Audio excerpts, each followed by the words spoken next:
नमस्कार दोस्तों, स्वागत है आप सभी का द टाइम्स ऑफ इंडिया के एडिटोरियल क्रक्स एनालिसिस हिंदी में 9 अगस्त 2021 के लिए आप देख रहे हैं जनता कनेक्ट। तो आइए बिना किसी देरी के आपको बताते हैं आज के एडिटोरियल का टॉपिक, जो कि है 2012, 2021 एंड आवर फ्यूचर, यानी कि ये जो साल है 2012, 2021 और हमारा भविष्य, ये कुछ न कुछ बहुत बड़ा रिप्रेजेंट करते हैं। क्या रिप्रेजेंट करते हैं उसका अंदाज़ा हम इस इमेज से लगा सकते हैं, जिसमें एक कार है जो कि पहले थोड़ा ऊपर चढ़ती, फिर अचानक से धड़ाम से नीचे गिरती है, फिर उसके बाद चढ़ने की कोशिश करती, लेकिन उसे नहीं पता कि आने वाले फ्यूचर में भी वो धड़ाम से गिरने वाली है। ये एक्सपेक्टेशन लगाई जा रही है। तो आइए अब आपको बताते हैं क्या है सब हेडिंग और कौन है इसके writer. Tax certainty is critical if economy is attract enough capital to grow 7 to 8% for decades, यानी कि जो टैक्स सर्टेनिटी है वो काफ़ी क्रिटिकल है अगर economy is to attract enough capital, ताकि वो 7 से 8% के हिसाब से ग्रो कर सके एक डिकेड यानी कि 10 साल के लिए। तो आपको बता दें कि राइटर कौन है। राइटर है नीलकंठ मिश्रा, जो कि को हेड हैं APAC strategy and Indian strategist for credit Suisse के। तो आइए आगे बढ़ते हैं और जानते हैं एडिटोरियल क्रक्स। पहला है field no fault of theirs, दूसरा है 2012 अमेंडमेंट टू टैक्स लॉ, तीसरा है हार्ड टू ग्रो इकोनॉमी, चौथा है फाइट अगेंस्ट कोविड। तो आइए बढ़ते हैं पहले क्रक्स की तरफ।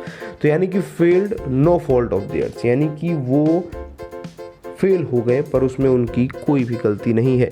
इसके लिए जो राइटर है नीलकंठ मिश्रा, उन्होंने एक बहुत ही अच्छा एग्जाम्पल दिया है और बताया है कि कैसे जिन लोगों ने 2020 के अर्ली में अपना बिजनेस शुरू किया और वो लोग जिन्होंने 2014 में प्रोड्यूसिंग के लिए equipment, cold fired power energy, ये सारे सेटअप वगैरह किए भारत में, वो लोग ज़रूर ही फेल हो गए हैं, और फेल नहीं तो उससे कम भी नहीं, पर इसमें उनका कोई भी फॉल्ट नहीं है।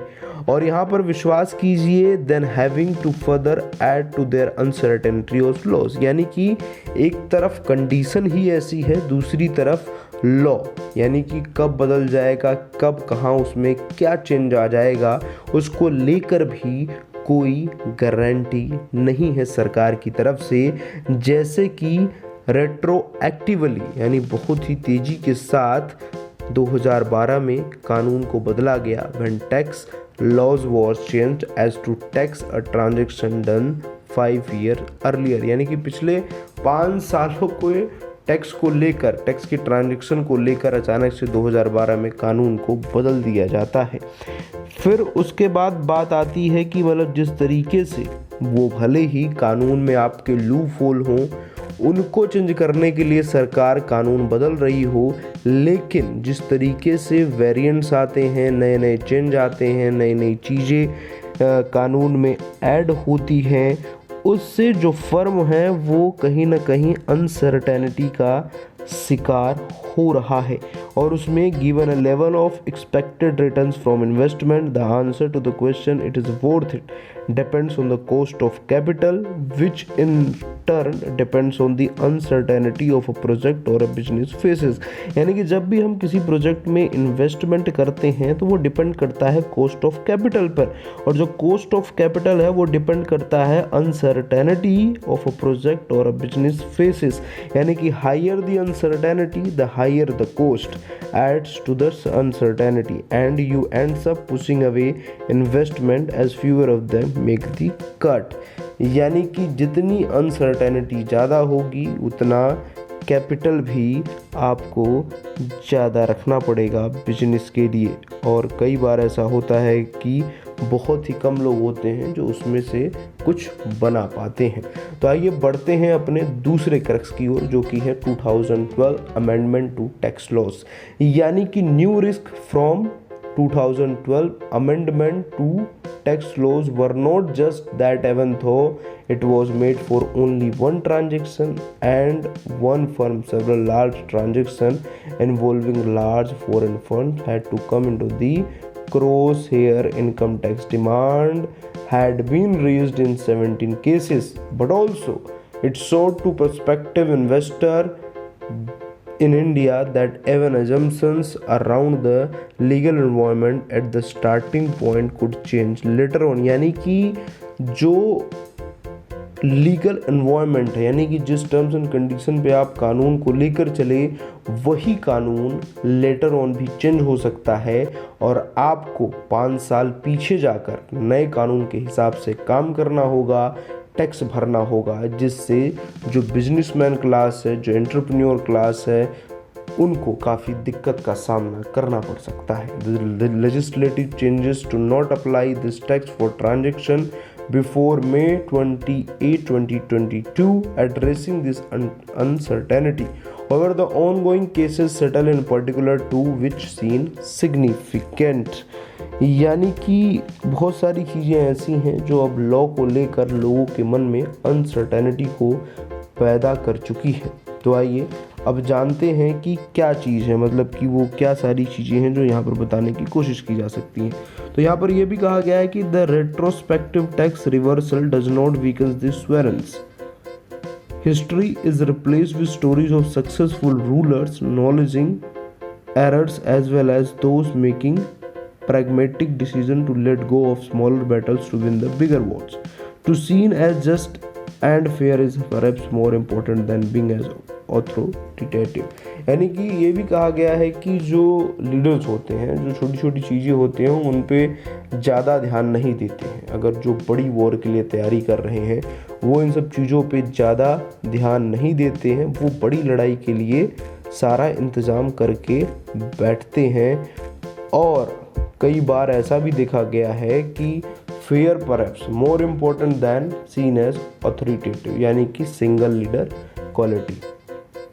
तो यहाँ पे जो तीसरा करक्स है वो है हार्ड टू ग्रो इकोनॉमी, यानी कि it is hard to grow in economy without individual firms and taking risk. यानी कि देश में जो इंडिविजुअल फर्म्स हैं, जो इंडिविजुअल बिजनेसेस हैं, जब तक वो रिस्क नहीं लेते हैं तब तक बहुत हार्ड हो जाता है किसी भी इकोनॉमी को सफिशिएंट कैपिटल के साथ ग्रो करना।